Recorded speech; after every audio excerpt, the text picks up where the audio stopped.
welcome to Theo Chocolate Storytime. I'm teacher Bando, and you are here with my friend Gerald and I to read a great book, No Monkeys, No Chocolate. First, I want to introduce you to Gerald. Gerald is our friend who lives in the retail store here in Seattle, Washington.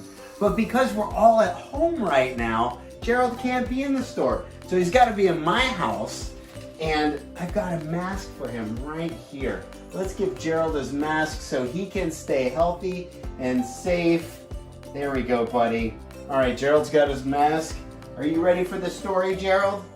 Gerald says yes. All right, well, join me for No Monkeys, No Chocolate, written by Melissa Stewart and Alan Young, illustrated by Nicole Wong.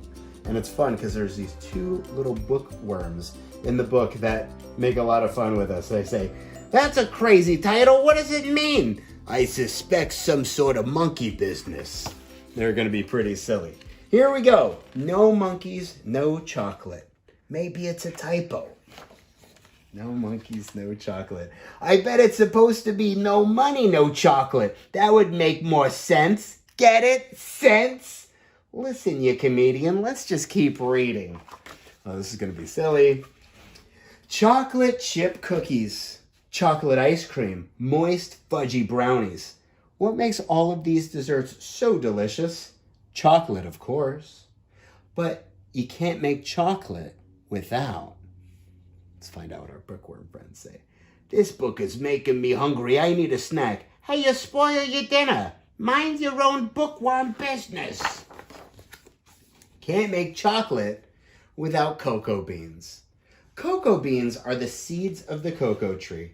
Cocoa trees grow naturally in the tropical rainforests of Central and South America. But today, farmers grow them in other tropical areas too. To make chocolate, workers spread cocoa beans with rakes and dry them in the sun. Then they roast them in a giant oven.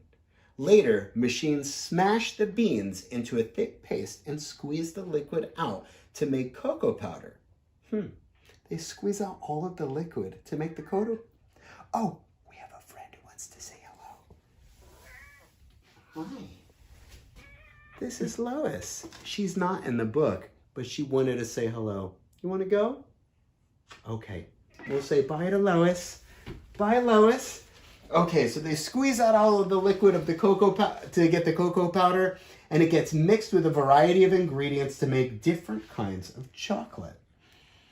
"There's a bunch of beans in the chocolate bar?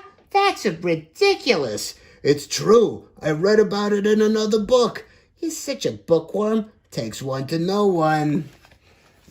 They're my favorite part of the story. They're really funny. Cocoa beans can't develop without cocoa pods. Cocoa pods are the fruit of the cocoa tree.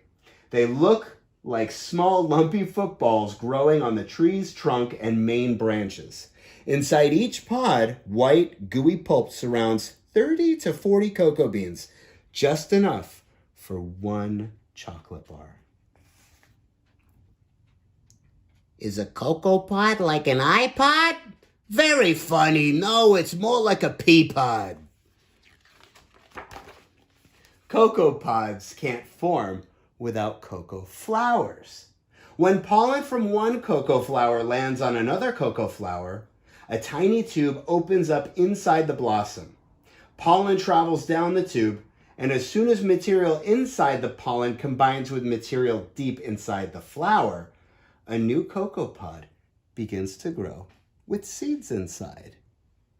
Look at that. You can even see the yellow pollen inside. Those are like the miniature seeds that spread from flower to flower and give us new flowers. Let's see what these friends have to say. "That's what happens inside a flower? Plants are amazing." "Yeah, you can say that again." "Plants are amazing." You can't make chocolate without midges. Before a female midge can lay her eggs, the little insect needs a hearty meal of rich, nutritious cocoa pollen. To find food, she crawls deep inside a cocoa blossom. As the midge climbs out, pollen sticks to her body. When she lands on another cocoa flower, some of the pollen falls off and lands inside the blossom. "So that's how cocoa flowers get the pollen they need to make pods and seeds?" No midges, no chocolate. Yep, no midges, no chocolate. Hey, is there an echo in here?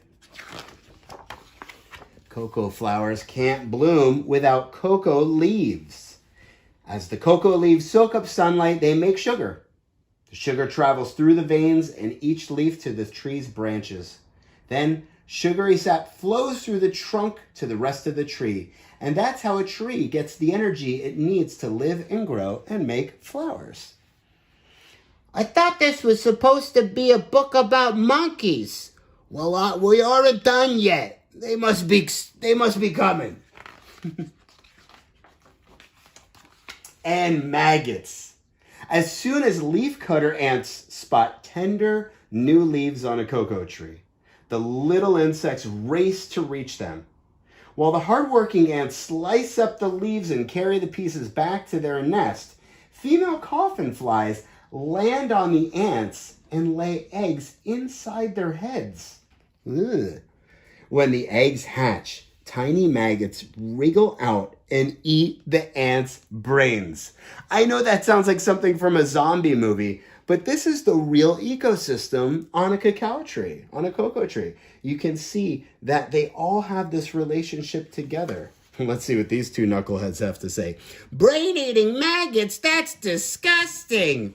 Maybe, but I'm glad their moms lay eggs inside the ants that destroy cocoa leaves. No coffin flies, no chocolate. See how they're all connected? Cocoa leaves can't survive without cocoa stems. A cocoa tree's trunk is a thick central stem made of wood. Its branches are smaller, woody stems. The tree's smallest stems connect leaves to branches. All of these stems transport minerals and water from the tree's roots to its leaves. The leaves need the minerals to grow. They use the water to make sugary food for the whole tree. Look at that. You see how they're all connected? Monkeys! I want monkeys! Shh! I told you not to eat that chocolate bar. It's making you hyper. And lizards. Aphids are little insects that jab holes in a cocoa tree's soft green stems and suck up the sugary juice inside. Look at them. You see these tiny, tiny little friends. They're called aphids. They're very, very small. And they drink up all the sugary juices of the leaves. But a hungry anole is nearby. The little lizard skitters along the tree's branches, eating aphids and other insects. Wow, no lizards, no chocolate. That's right, they eat the insects that harm the cocoa stems. Maybe we should send them a thank you note. See, it's all connected. We're getting there. Cocoa stems can't grow without cocoa roots. A cocoa tree's roots suck up water from the soil. They also absorb minerals such as calcium and iron, and the stem and the rest of the tree needs these materials to live and grow. Roots also hold the cocoa tree in place. Now we're really getting to the root of things. Quit monkeying around. I'm trying to concentrate. Monkeying around. I see what they did there. And fungi. Fungi, that's like mushrooms. Mushrooms are a fungi. Fungi live in rainforest soil. As they grow, tiny root-like threads called hyphae spread out in every direction. When hyphae bump into dead plant or animal, they release chemicals that break it down. Then they absorb the rotting bits and digest the minerals that the fungus needs to live and grow. The extra minerals pass out from the hyphae into the soil where they can be absorbed by the roots of nearby cocoa trees. It's a good thing that there's a fungus among us. You bet fungi supply the minerals that cocoa leaves need to grow. No fungi, no chocolate. Cocoa pods, flowers, leaves, stems, and roots can't grow without cocoa beans. If a cocoa bean lands in just the right place, a tiny root pushes down into the soil, and then a slender shoot stretches up towards the sky. As time passes, the little seedling grows into a tree. When it's about 5 years old, the cocoa tree begins producing flowers and fruit. Some cocoa trees Some cocoa trees can live up to 60 years. That's a long time. What a treat! Wait a minute, I thought cocoa beans were used to make chocolate. Not all of them. There's still plenty left to grow on new trees. That's so funny I forgot to laugh. And monkeys. Here we are. This is super interesting. Monkeys yank pods off cocoa trees, gnaw holes in the fruits, and pull out the sticky insides. As the monkeys travel through the rainforest, they suck on the lemony lime pulp and spit out the beans. Cocoa pods never fall off trees. If monkeys and a few other animals didn't scatter cocoa beans on the ground, new cocoa trees wouldn't grow. At last, the monkeys.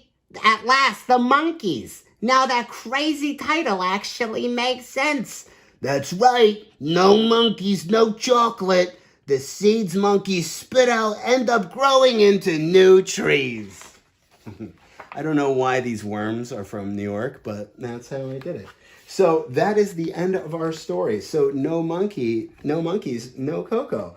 No monkeys, no chocolate. You can see by them eating all of this delicious cacao fruit, they eat it and they spit out the seeds and they scatter all over the forest floor. And that's how the new trees can root and make their own chocolate pods.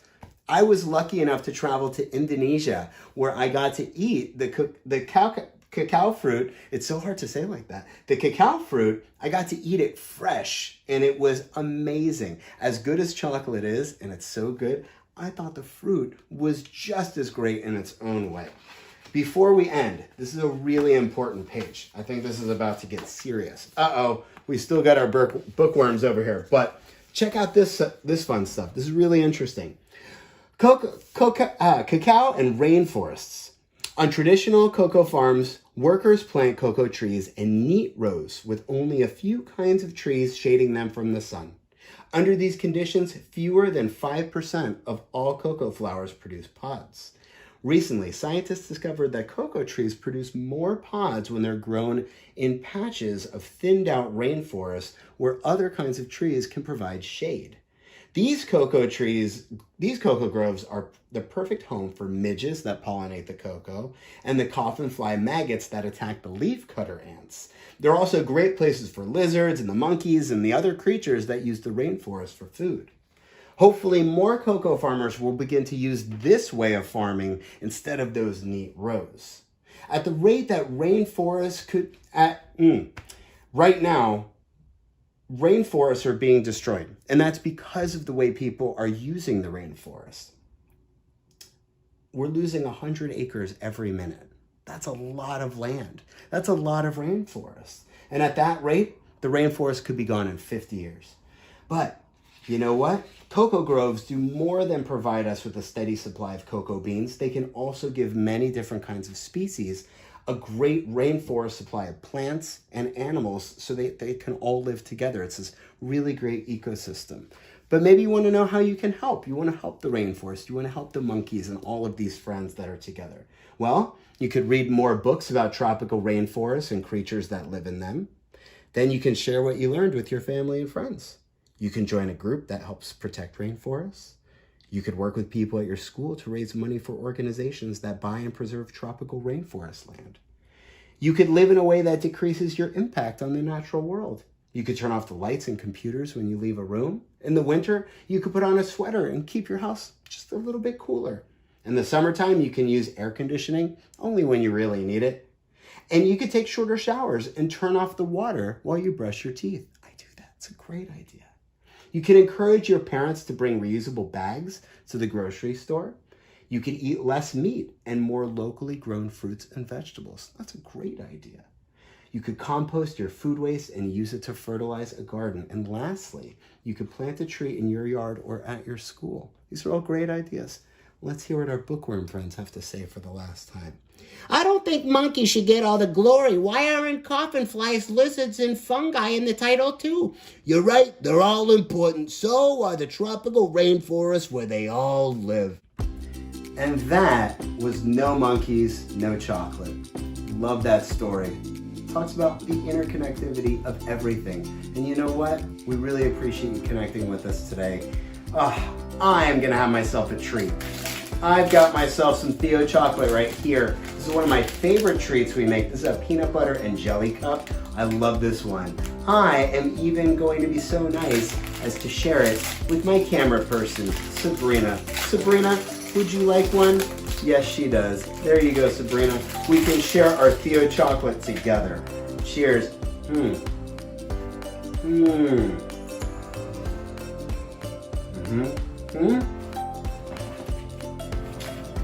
go, bite.